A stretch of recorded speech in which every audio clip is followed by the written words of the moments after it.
Nemojte krivo shvatiti, kad sam govorio o primjerima ovih iz drugih lista, ne govorim protiv njih. Za mene ima i tamo ljudi koji znaju, koji hoće, koji mogu.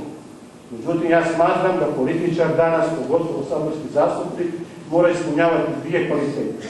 Ne samo da bude pošten, mora biti sposoban.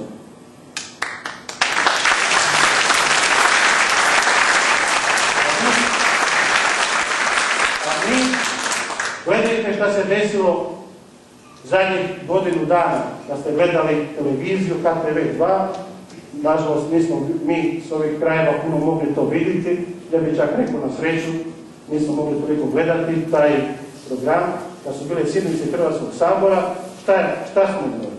Imamo mašineriju, diži ruku, spuštaj ruku. Lijeva strana protiv, desna strana za. 5 sati popodne, kada je HTV upaljen, kada ljudi dolaze s posla, onda svi za govornicom i počne pljuvati jedan na drugog. Ti isti političari, kad postoje stvari, će biti opet u Hrvatskom saboru. Hoćemo takve političare. Ili hoćete političare, kao što ste slušali ovdje kolege, koji su govorili o konkretnim stvarima, o konkretnim projektima. Šta mislite da je hrvatski projekt? Da li pljuvanje ili konkretno govoriti? Govoriti stručno ili govoriti kao doktori opće prakse? Imamo jednog saborskog zastupnika iz Istre koji je kao doktor opće prakse, sve se razumije, sve zna. Sve zna. 20 godine saborski zastupnik, šta je napravio za Istru? Ali puno je pričao. Ali šta je konkretno napravio? Da li nama treba takav? Da nam treba jedan koji će napraviti nešto konkretno?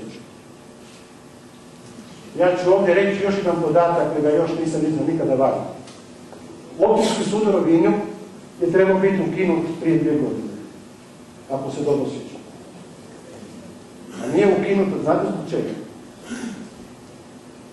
Jedan dobar doprinos dao sam ja, koji sam išao u Zagreb i vukao sam sa sobom gradonačelnika Rovinja. A istovremeno predsjednik IDS-a tražio je zajedno sa potpredsjednikom IDS-a i jednim i drugim tražio da to bude ukinut Rovinj, a da ostane Poreč. I da se spasi u zemlji.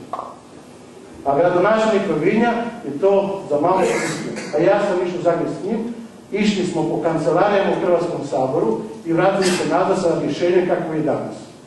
A to nije istina. Taj isti čovjek danas govori o tome da Ladonja je kriva za sve što se dešava u Rovinju. Taj isti čovjek govori o tome da je primio odrađen posao za HDZ zbog pretvorbe prije 20 godina. Ja ovdje kažem još jedan, ja sam jako ponosan da sam ja autor pretvorbe tvornice duhana Rovinj. I jako sam ponosan na to da sam omogućio da 700 radnika dobije dionice.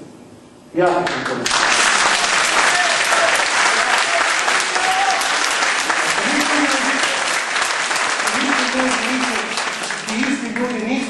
Priznati u ovom gradu, da taj grad živi, zahvaljujući tome da je ta firma uspjela spasiti gospodarstvo Rovinja, a ti isti ljudi nikada nisu rekli niti jednu riječ zašto je propala Mirna, zašto su propali Istarski Busiti, zašto je propala tvornica Likera, zašto je propao Aldo Rismondo, zašto bi bio propao Jadran da je slučajno ostao bio Sod Meli i Zagrebačkoj banci, a ne kažem to.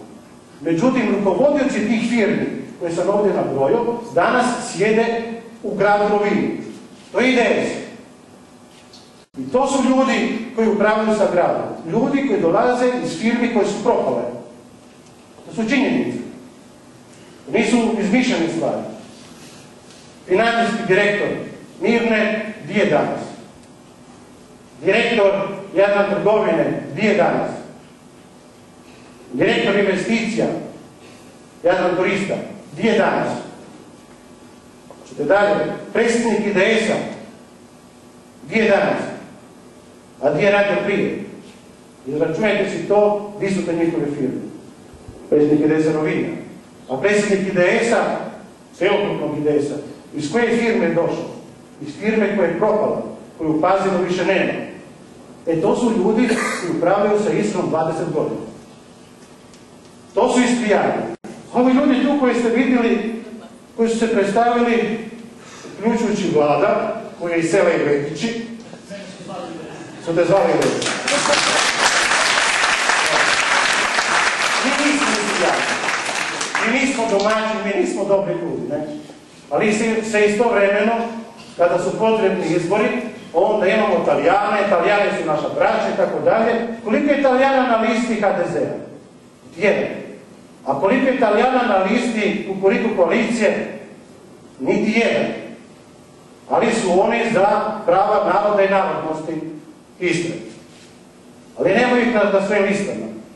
Ali kad im trebaju za lokalne izbore, onih mjesec dana prije toga će svakome dati malo šuške, za malo poboljšanje kulturno-umjetničkog rada i aktivnosti će nešto dobiti, s nekime će sklopiti neki ugovor i na taj način funkcionira taj klijentelističko društvo i klijentelistička firma.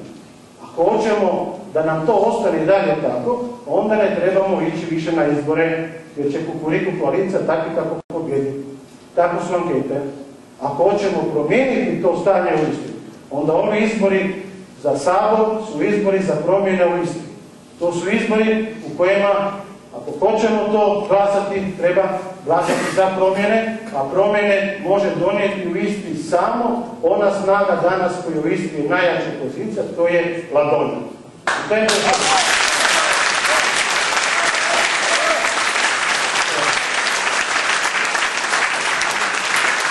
Evo, ja sam bio malo dug je sve bilo. Ako ima pitanja, drage volje ćemo odgovoriti. Ovdje imamo mikrofone. Možete slobodno postaviti pitanja. Koliko žena ima IDS na svojoj listi? Kako je? A mi? IDS nima. SDP mora dati... Pusti, evo IDS. Dakle je, ali su oni za pravo žene.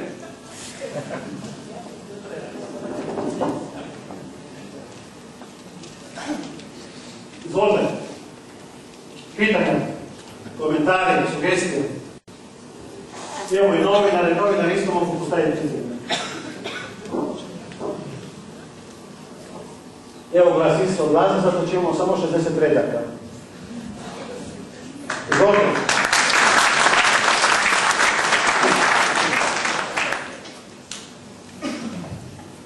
Evo ja bih postavio jedno pitanje za Miljaša i Sunset iz Kvarnera.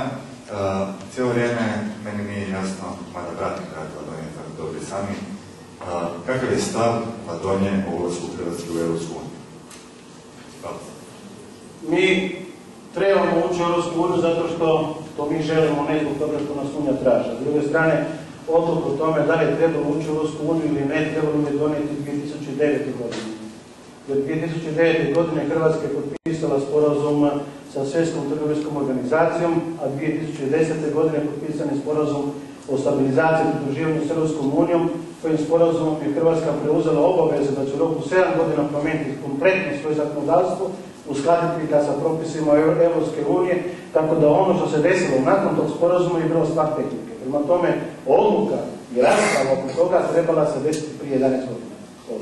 Danas, u situaciji kada smo mi kompletno promijenili naše zakonodavstvo, u situaciji kada smo otvorili kompletno granice prema Europskoj uniji, danas razgovarati o tome da li trebamo ići ili ne trebamo ići je totalno izlišno i danas ne ući u Europskoj uniji su samo negativnost, a ne pozitivnost. Prema tome, trebalo je odluku o tome donijeti prije 11 godina, uzeti pluseve i minuse i onda o tome raspraviti. A ono što je tih 11 godina trebalo napraviti, uključujući i onu prijašnju SDP-ovu vlast i uključujući i HDZ-ovu vlast, trebala je pripremiti gospodarstvo Republike Hrvatske za ono što će nam se desiti danas. Nažalost, danas niti HDZ, niti Kukuriku koalicija ne govori o jednoj strategiji kako se treba pripremiti gospodarstvo Republike Hrvatske u situaciji i ulaska u Europsku uniju koja će biti za godinu i po dana ako se stvari ne promijene. Tu ne postoji strategija, tu ne postoji odluka o tome koje grane i na koji način poticati u okvirima novih pravila o poticanju, nema govora oko toga, ne radi se na tome ništa, tako da ćemo doći u situaciju da mi samo slušamo priču, nama će doći neki fondovi, doći ćemo na neki novac, pa ćemo nešto dobiti, a u stvarnosti, kada gledamo novac koji nam dolazi, troši se na neke projekte, koji projekti se napišu, dobije neki ljudi koji tu radi, dobiju neku šušku, neki novac dobiju i onda to su neke knjige koje se samo stavi u ladnici i koji završava priča. O investicijama i ostalim stvarima nema govora. I nema govora o tome kako prilagoditi gospodarstvo u uvjetima tog jačeg tržišnog natjecanja gdje, ruku na srce, naša privreda nije dovoljno konkurentna. Umjesto da imamo strategiju kako potaknuti inovativnost i kreativnost kod onih brzo rastućih tvrtki, kako sa tom inovativnošću i kreativnošću podignemo, možemo i podići produktivnost pojedinačnih proizvoda, na taj način povećati konkurentnost za natjecanje, o tome se ne govori. Ne govori se o mjerama i na koji način to napraviti. A to je jedini put kako možemo s jedne strane zaštititi zaposlenost, a s druge strane povećati zapošljavanje.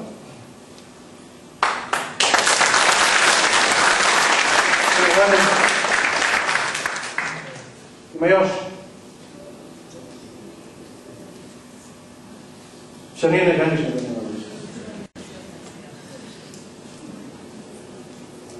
Dobro? Imam ja jedno pitanje. Izvolite.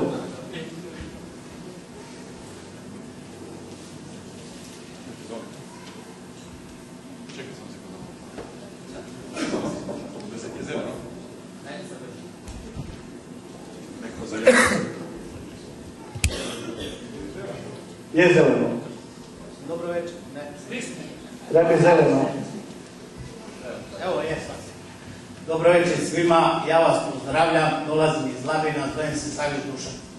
Drago mi je što vas vidim ovdje, što vas je toliki skup. Želim sve da pozdravim. Zašto to govorim? Glasao sam 14 godina bio za taj IDS. Taj IDS nije napravio ništa za moju Labišnju. Mi se nalazimo kao u potresnom loku. Imamo 4 dimnjaka, nemamo ceste, nismo na autoputu, uništili su sve firme, uništili su Ista Trans, uništili su 2 firme građevinske, uništili su vodovod, tako reći, i njega bi prodali, uništili su Plomin dole, jer će se raditi, jer je Merkel rekla da su potpisali zadnja 2 dana pred izbore da se gradi taj Plomin 3. Međutim, Labišnja ništa od toga nema. Mi nemamo revidente, ne dobijamo kao građani, jer ljudi oboljevaju, oni rade na ugljen. Oni sada govore da su to sve napravili, a plin je prešao cijelu Učku, došao do Karlovca, ide za Split. Pa pitam se ja dok ćemo mi ovdje da trpimo svi građani Istre, svi govore da mi dobro živimo, ja vidim svaki dan ljude po kontejnerima, jedna šinjora je neki nam prižna, zapela je Maja u kontejneru, ja sam je spasio da se ne uguši. Zamislite koliko ljudi ide po Italiji, koliko žena ide po Italiji, gledat za komad kruha, oni govori kako mi sve dobro živimo ide. Zato sam ja protiv toga Jakovčića, jer taj Jakovčić je rekao gangster 1, on je rekao da će da raspiše izbore, međutim od tih izbora nema ništa Plomina 3, oni su potpisali Kosovog rajona, ja mislim da će se oni svi naći u Remetincu skupa sa ovim gospodinom.